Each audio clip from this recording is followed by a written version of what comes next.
Hi you guys, Kirkland here. I'm back to do Tome 15. Here we go.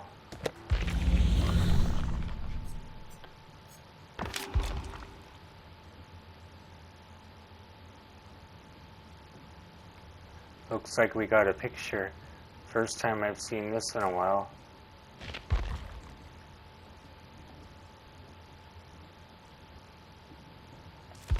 Okay, let's continue.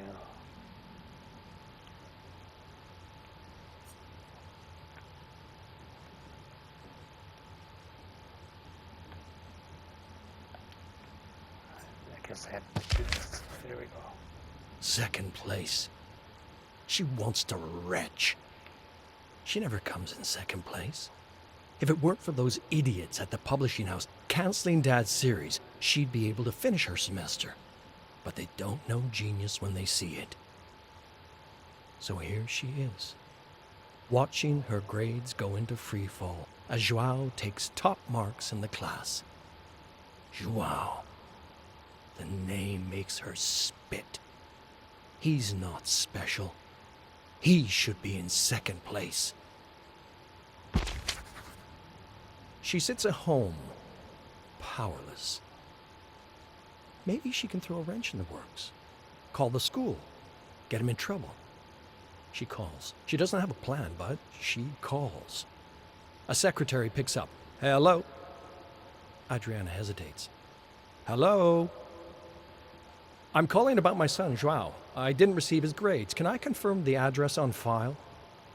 The secretary, just like that, gives her everything. So easy. She hangs up, stares at the phone. Why had she done that? Her mind drifts to Dad's comic. This is what she would do. Gather information and exploit. She dumps her bike behind a fire hydrant, checks her watch. Should be any minute now. João walks out right on cue from his fencing lesson. She writes it down. She knows where he'll be better than even he knows. In an hour, he'll be home playing video games. He'll go to bed at 10. He'll wake up, go to school, stop by his friend's house, bike home, get tutored on math. This has been her entire month, following João, learning his schedule, learning everything about him. She still doesn't know why. It felt good to have this power over someone.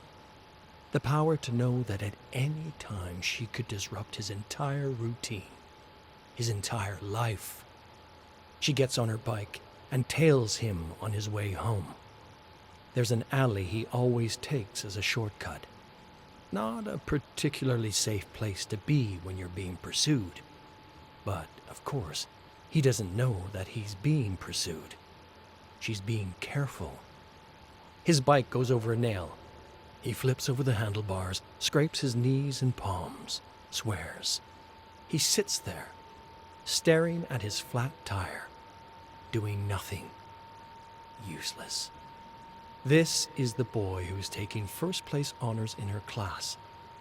This feckless cretin. She imagines jumping him right now. It would be impossible for anyone to see her. This is where she'd do it. From Dad's manga, she thinks to herself, this is where I'd do it. She pores over the black, scratchy drawings of Soñadoras Sombríos. There must be some kind of clue in here. Something she missed. Something that would explain why her father walked out the door that day and never came back. There were no answers. Not to that question, anyway.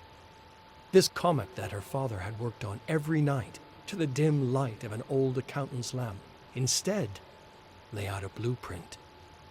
A blueprint on how to live. She loved Arivalente, her father's first manga, but it didn't teach her anything. Not like this. The Skull Merchant has a system.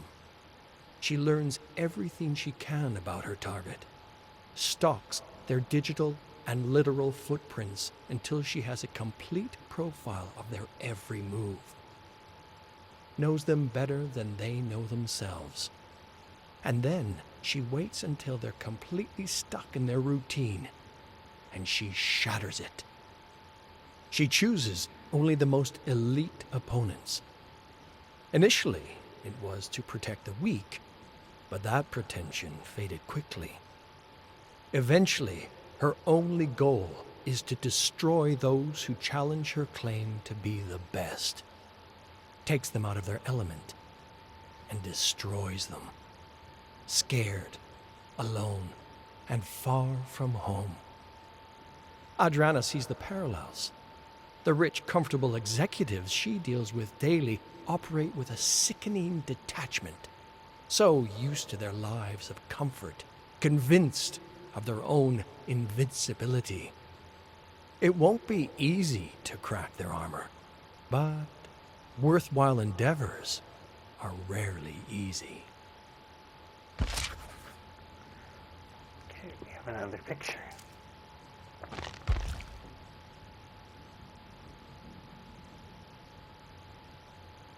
That's pretty cool.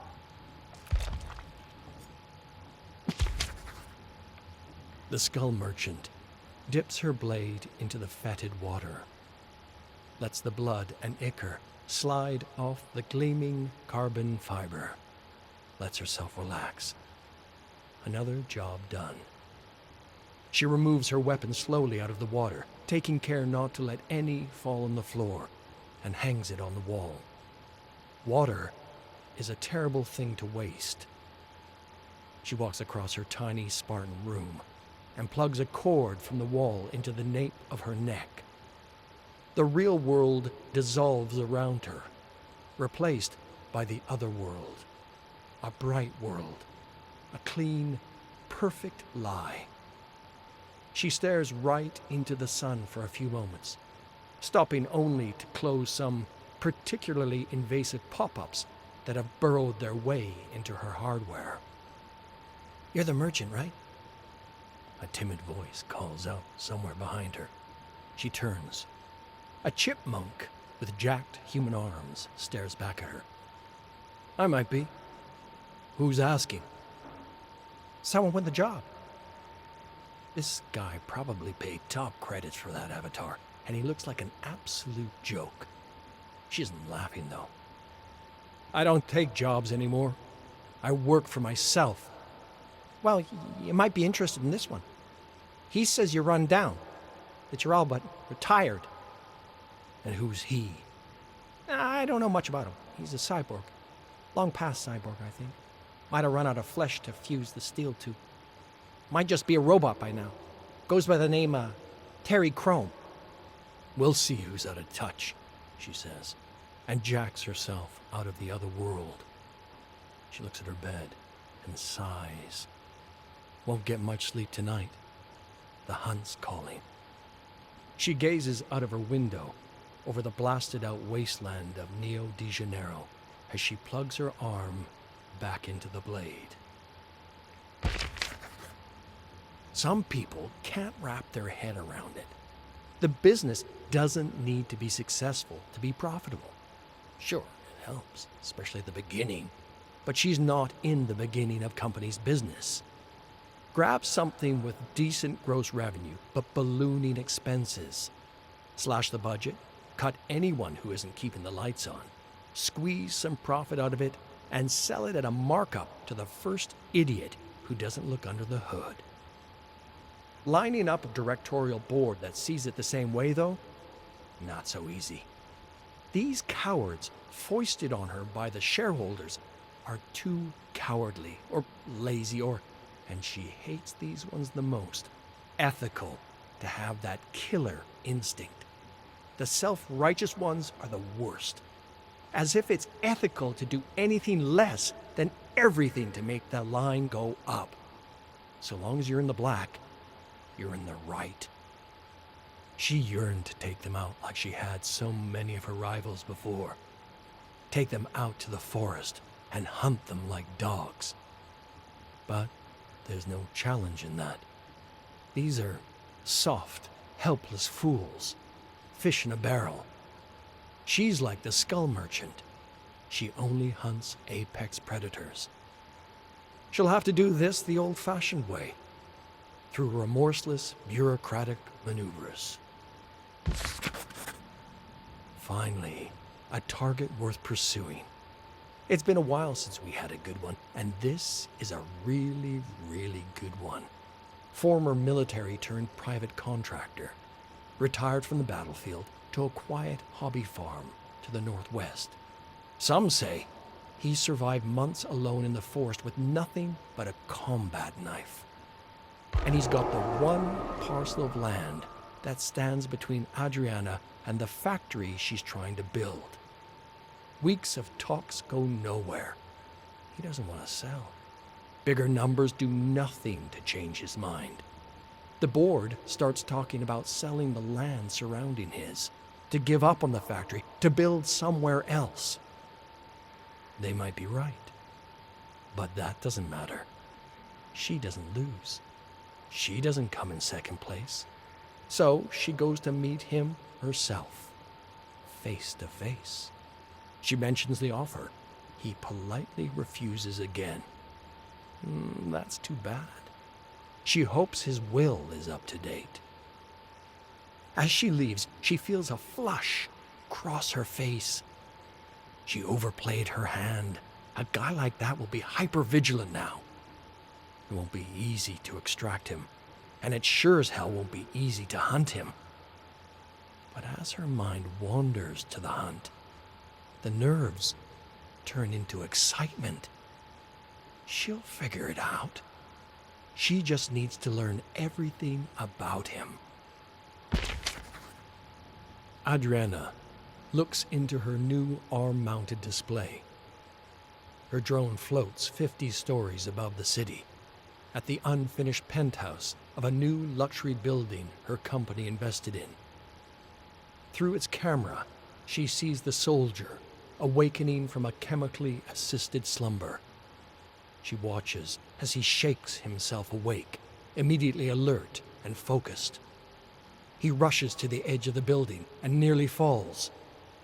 Not like that, old man. Don't make this easy. She watches as he finds his bearings, stalks around the building, getting a feel for its blueprints, finds the combat knife she so kindly left for him to defend himself, and descends the first flight of stairs towards freedom. She knows the layout of this building like the back of her hand. She moves her drones into position. Of course, a soldier like him will have the wherewithal to avoid them, but catching him moving isn't the point. They're there to cut off options, to herd him exactly where she wants him. He'll know that too. That's what makes the game so fun. Two brilliant minds, each playing 6 steps ahead. Odds are, even if he'll never admit it, he lives for this too. She straps her blade to her arm, a gleaming silver edge inspired by her father's manga. One more thing to tie her to him. She remembers him reading to her every night from Advalente. How singularly focused he was on his craft. It was the thing she admired most about him. She owed it to him to keep his vision intact. More than intact. Alive. If nobody would buy the Skull Merchant story, she would become the Skull Merchant. One way or another, people will know his story.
Okay, let's continue.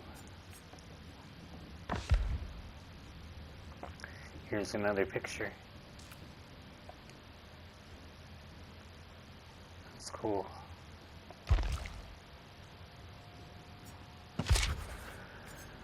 She had never seen anything go so high or fall so far. Uncle Ignacio cheers along with the rest of the crowd. Young Talita's ears vibrate from the sound, but she keeps her eyes on the falling kite. It looks like it's dancing, twirling in the wind as it descends. The match was the highlight of the day, exciting from the moment the 10 contenders threw their kites skyward. The cheers came in waves as strings crossed, and one by one the kites fell.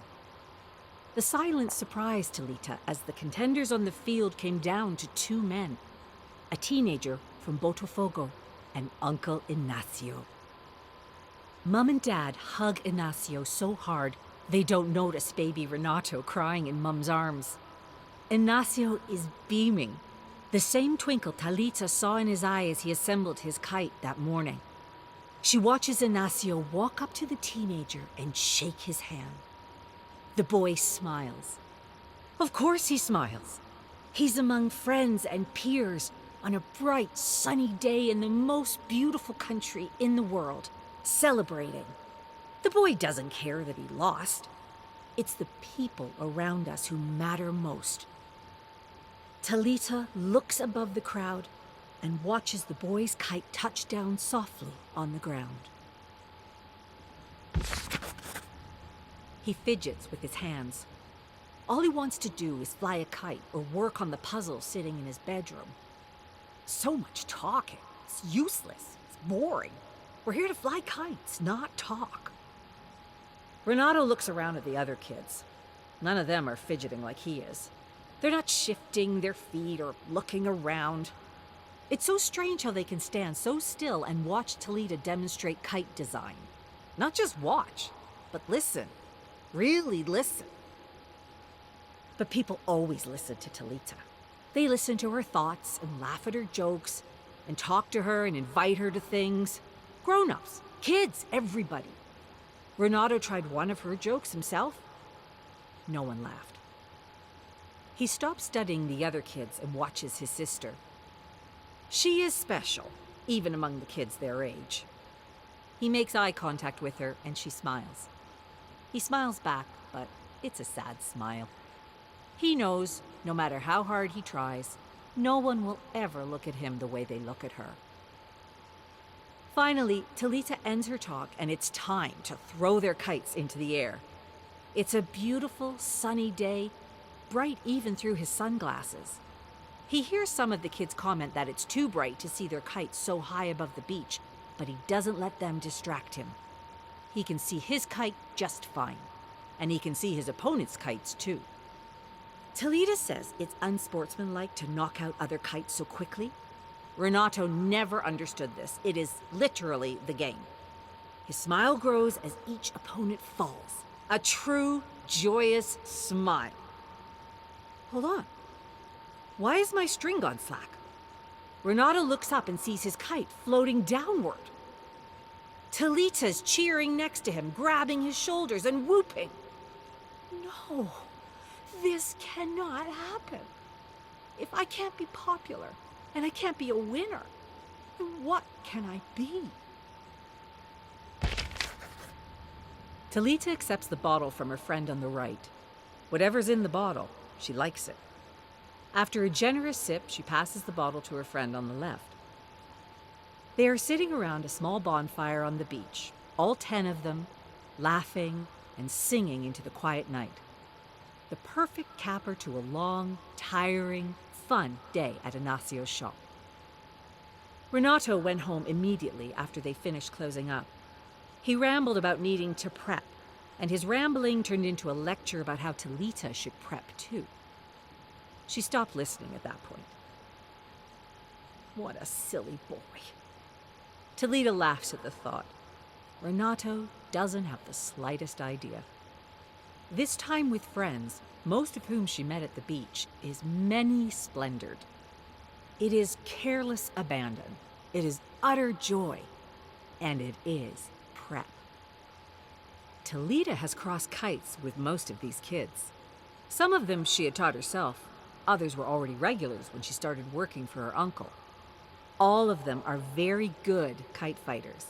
And Talita has been around them long enough to realize they fight kites the way they tell jokes, sing songs, and ask questions. Some of them handle victory with more grace than others, and some of them suffer defeat with more bitterness.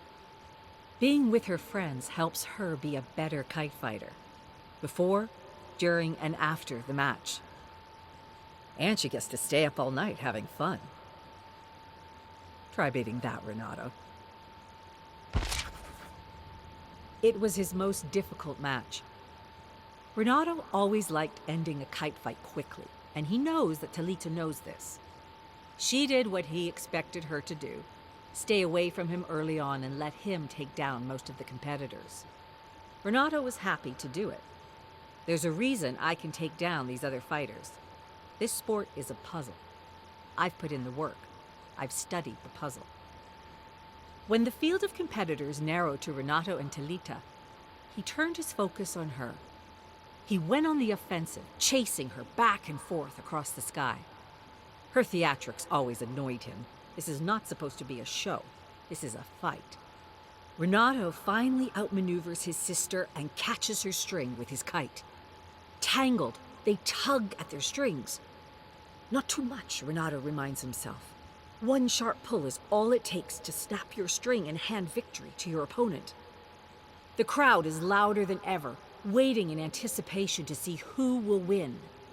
But Renato already knows it will be him. A few gentle pulls of his string, and he saws through Talita's line. His kite soars, the last one in the air, as Talita's begins its descent. The crowd cheers, but Renato doesn't hear them. Victory is for him and him alone, and one other person. He runs to his sister and picks her up in a big bear hug. Whatever their differences, whatever ways she bothers him, Talita has always been there, pushing Renato to be better in every way, whether she knows it or not.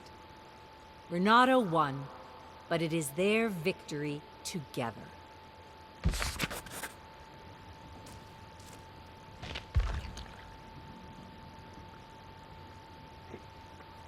These are really cool pictures. She sits at one of the tables. Her dad says she's too young to sit at the bar, even though at 11 in the morning, the bar is not open. As if she's gonna jump behind the bar and start serving herself cachaça or something. Dad returns from outside, holding the stranger by the shoulder. He looks like a grown-up, but Talita knows that everyone over 20 looks like a grown-up to her. At 10 years old, the world is still divided into kids, big kids, and grown-ups.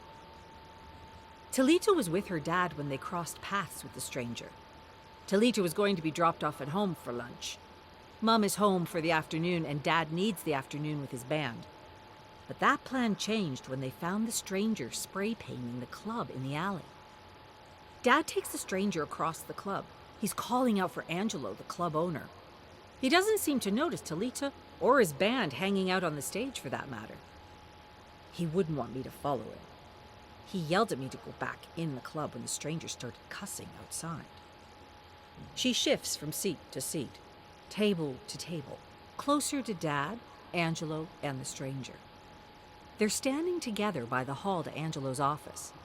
They have no idea Talita is inching closer and closer. Dad shows Angelo a picture on his phone. She remembers Dad took a picture of the graffiti.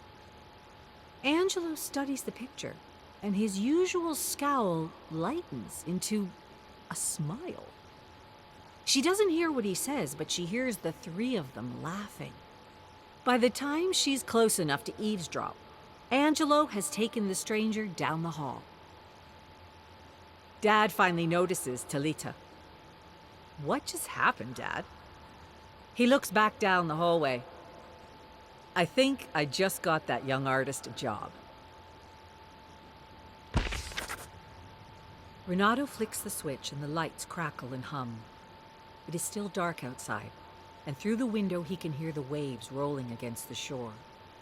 2 hours. That's how long Renato has until Uncle Ignacio comes to open the kite shop. The floor beneath Renato's sandals crunch as he gathers his supplies.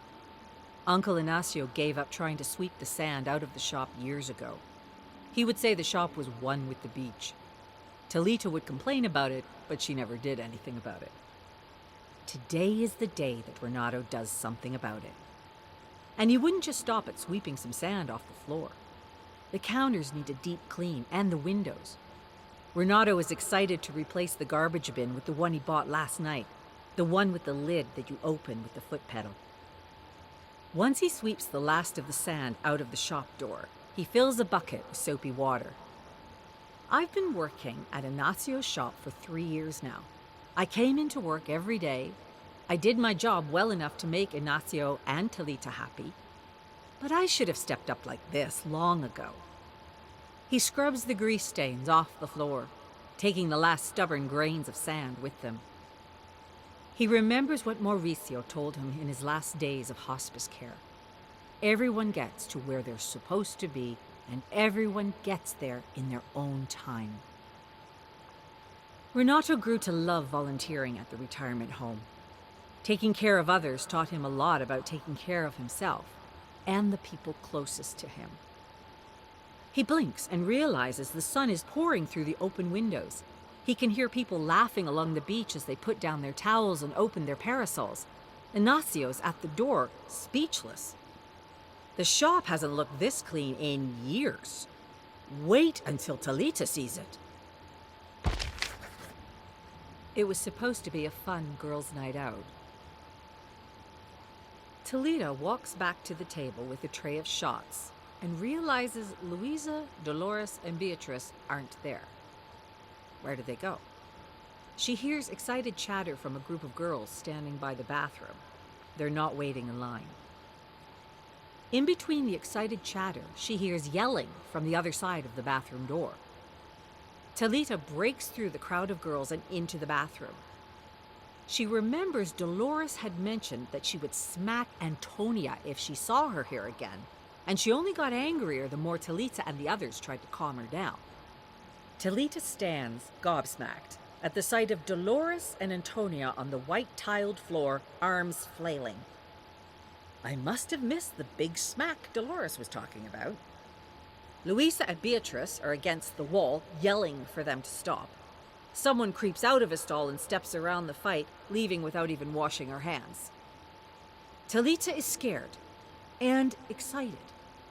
Let's see if I remember what Mom taught me.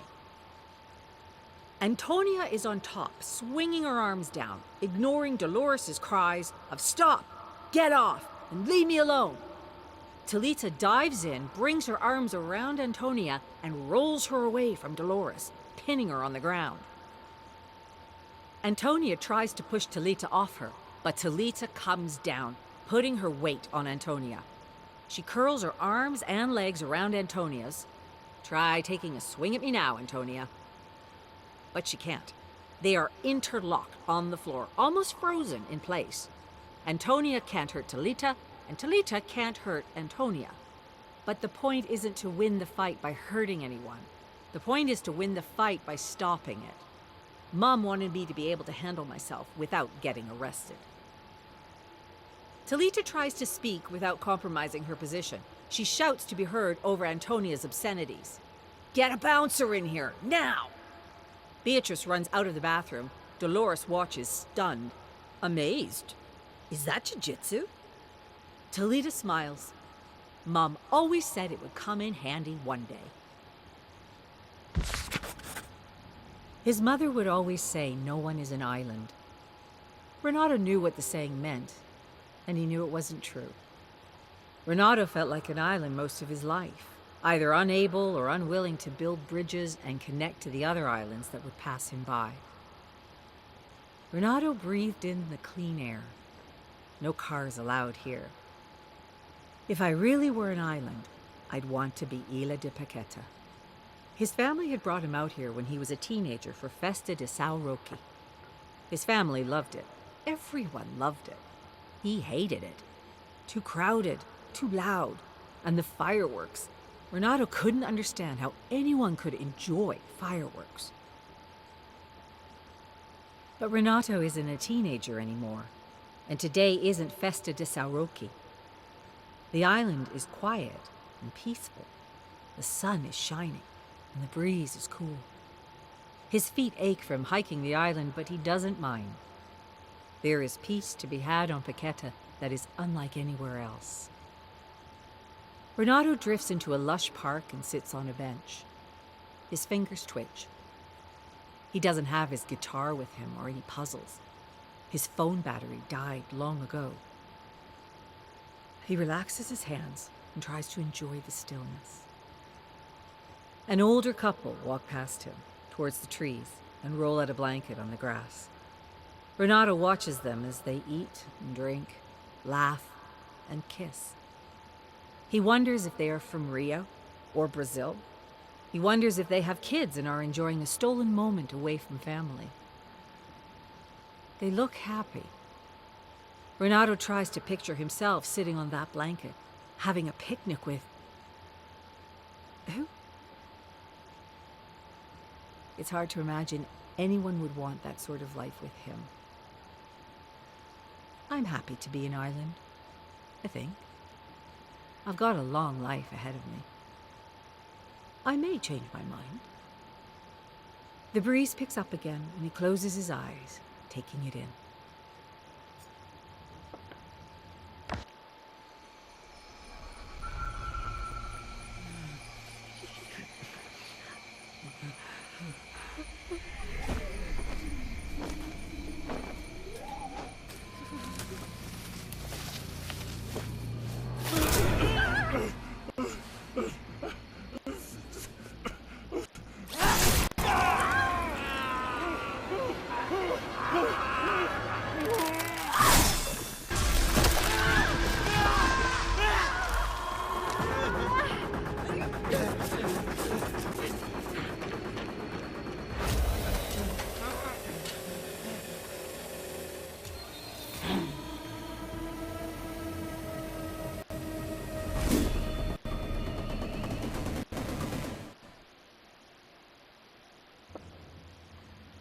That was cool.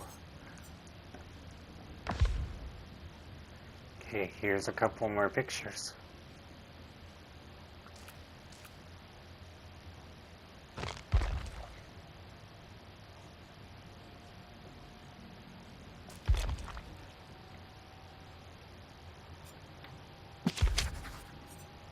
Saga of the Red Crane, Through the Garden of Doom, 1. Riding at a gallop through pools of moonlight and shadow, Saku ordered Maurice to slow down as they entered a strange city overgrown with giant vines and huge glowing flowers. Carefully, Maurice picked his way through the narrow streets and only halted when Saku tugged on his mane. With a grim expression, she searched the buildings for signs of an ambush, but didn't spot anything. She was about to order Maurice to move on when she heard a strange blend of whispers and sounds coming from the fog. Sounds she couldn't quite make out, but somehow recognized from her childhood. What strange realm had they happened upon? What were these giant vines? What were these strange sounds? She didn't know. She couldn't know. The nightmare was beyond words, beyond reason, beyond comprehension. And she had stopped trying to understand what could not be understood long ago. Maurice neighed, and she understood him. "I don't like this place," he said. "Let's get out of here." This, too, she didn't try to understand, but was grateful to have a friend she could communicate with, even if he was a horse. Saku nodded and pointed to a mountain range just beyond the city realm. "We'll find refuge in the hills. Let's—" A sudden explosion interrupted her. Bulbous flowers suddenly burst into clouds of shimmering mist as a massive vine struck her so hard her teeth rattled. Then, from the shadows, another smashing, thundering vine thrust her off Maurice. Instinctively, she reeled to her feet as countless vines attacked her from every direction. With a high-pitched ring, she withdrew her katana, spun, thrust, and sliced away. And just as she sliced the very last vine, she heard a desperate whinny. Saku turned to see vines dragging Maurice into a dark alley, his hooves desperately chopping air, his head thrusting back and forth to break free. With a great sense of urgency, Saku bolted after Maurice, but stopped suddenly when she heard another strange noise. From behind her came the march of feet and the clang of metal. Saku turned slowly to register a mass of fog advancing on her as though it were alive. And then from the swirling mass of fog came undead warriors clad in armor she vaguely recognized. And not wanting to lead this undead army to Maurice, she charged toward the mountain silhouetted by the moon.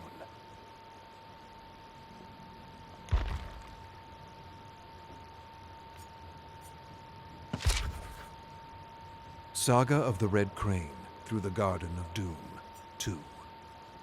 Charging up the jagged mountain trail, Saku searched for a cave or crevice to hide from the undead army. Now she was certain that she had somehow been lured into a trap created by the Black Serpent clan, who could manipulate the fog and use her memories against her. She had hunted down and executed most of the clan members back home, and she had followed the remaining cowards into this living nightmare that had trapped them all. With a rasping breath, Saku halted when she reached a bottomless chasm. The end of the trail. Nowhere to run. Nowhere to hide.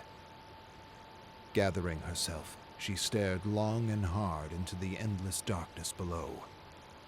There were too many soldiers to contend with. She would likely die here. At least she had given Maurice a fighting chance by diverting the army from him. She hoped he had found a way out of his entanglement, and that he would continue to hunt down the Black Serpents in her absence. Then, taking a deep breath, Saku closed her eyes and visualized the battle to come as she prepared for the inevitable. The absolutely horrifying maniacal puppet show, guest starring Ashy Slashy, 1. Mahan led his young niece Haley and her stepbrother Jaden and their friend Brock through the thickening fog. Cautiously, he tracked the lost members of their ragtag multiverse squad that had split up after a deadly encounter with a giant wooden puppet. The puppet had chased them through a junkyard with an eerie laugh he couldn't get out of his head, like an advert jingle. He didn't know if the rest of his squad was dead or alive, but he somehow sensed they were hiding out there in the endless darkness. The laugh came again, bouncing and scraping through his head. He shuddered and felt his skin prickle up his back. He didn't think things could get any weirder in this world made of dark imagination and living nightmares. And if he didn't see another puppet, another evil puppet for the rest of his life, he would die a happy man. But just as he formed the thought, as though the nightmare were reading his mind, a strange purple and yellow booth materialized before him out of the fog. Mahan cursed to himself for thinking about creepy puppets as he raised a cautioning hand and read a sign that formed huge white letters. The absolutely horrifying maniacal puppet show. Puppets. Bloody puppets. He tried to suppress his thoughts and signaled with his hand to maneuver around the booth when a sudden maniacal laugh startled him. With thunderous applause that seemed to come from the fog, a spotlight found a shadowy figure emerging from the curtains. Hold on there, meat puppets. The show's just begun. The absolutely horrifying maniacal puppet show, guest starring Ashy Slashy, 2. Mahan turned to see a small puppet with a tuft of fuzzy black hair, black malicious button eyes, and a chainsaw for an arm. the puppet introduced himself as Ashy Slashy, the greatest puppet ever. Have any of you seen my namesake? Ashy Slashy asked. He looks like me, but much, much dumber. He's gotta destroy something for me. No big deal. No one answered. There was a strange, tense silence. Then Ashy released a maniacal laugh, stopped suddenly, then laughed again, and stopped awkwardly. Brock and Jaden looked at each other and chuckled as Ashy fixed his bulging black eyes on Haley. Ready to play, doll? Haley scrunched her face. What does he mean? And don't call me doll. Okay, Toots. I'll show you what I mean. Suddenly the ground shook, and fog swirled and thickened to engulf the squad. Cheers and applause rose to a crescendo, then stopped all at once, leaving them in complete darkness and silence. When the fog dissipated, they found themselves inside an abandoned asylum made from cardboard, construction paper, and duct tape. Mahan stared at Haley, Jaden, and Brock with wide eyes. He couldn't believe what was happening, what he was seeing. They had shrunk, and they were puppets. Then he looked to his own puppet hand and sighed deeply, accepting he was now a puppet and not even beginning to try to understand what could not be understood. Before he could mutter a word, the sudden buzz of a chainsaw filled the asylum, followed by a cackle and a disturbing yell. Ready or not, here I come, starting with you, sweet cheeks, and you know exactly who I'm talking about.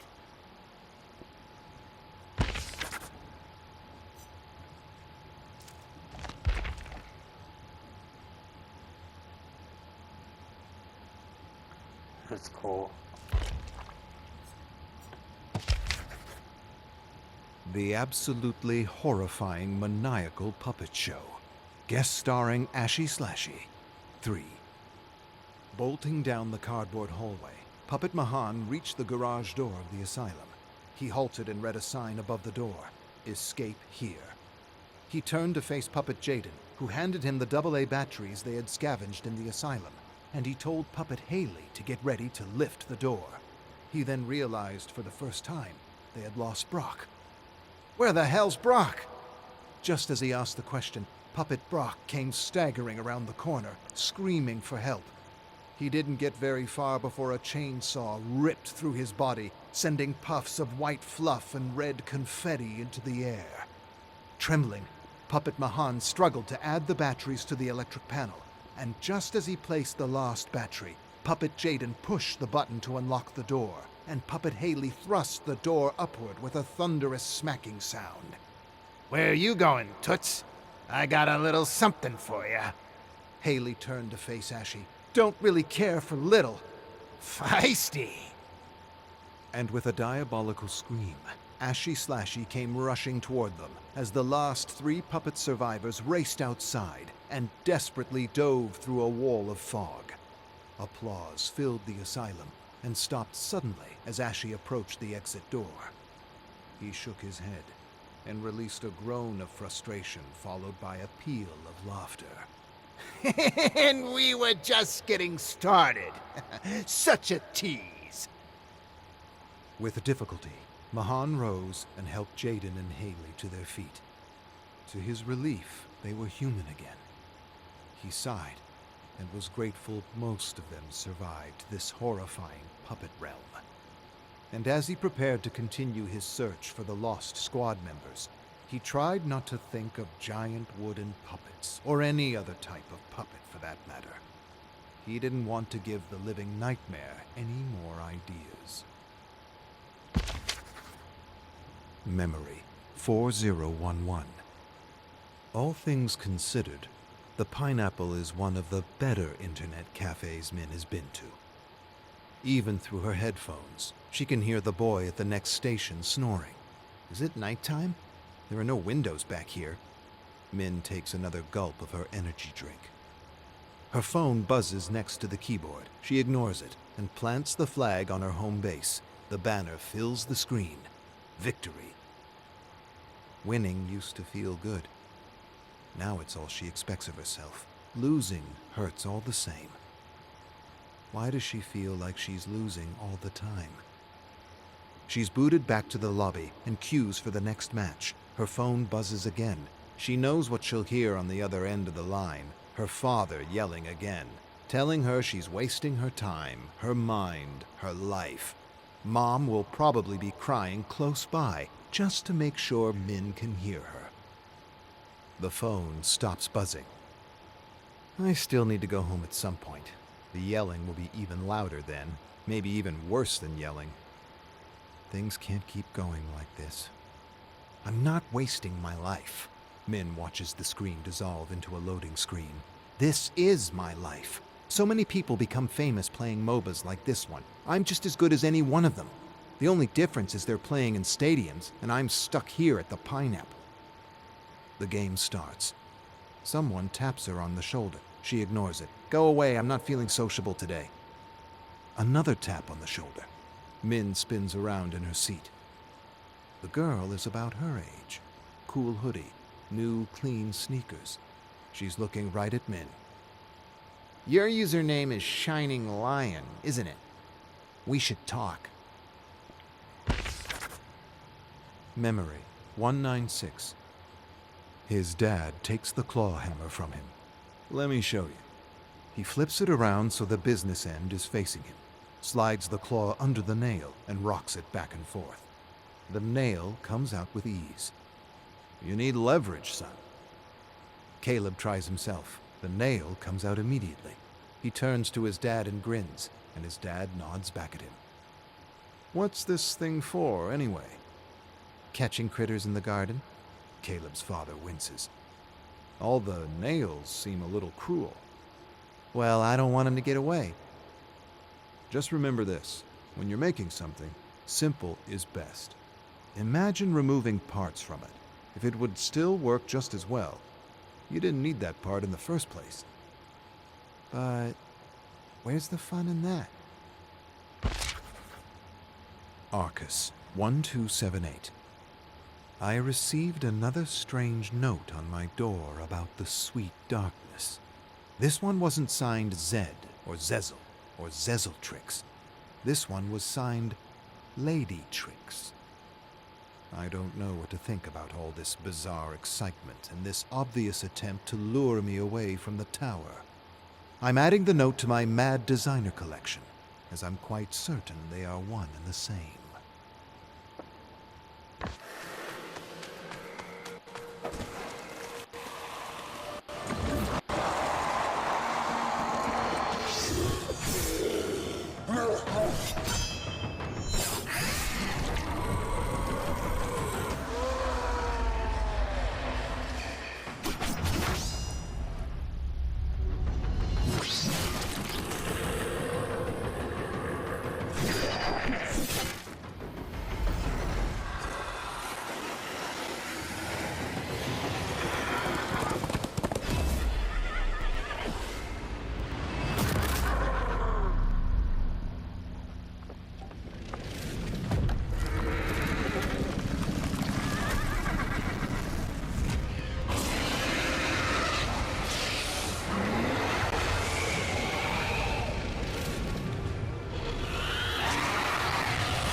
Alright, you guys, I can't believe I finished this tome in one video clip.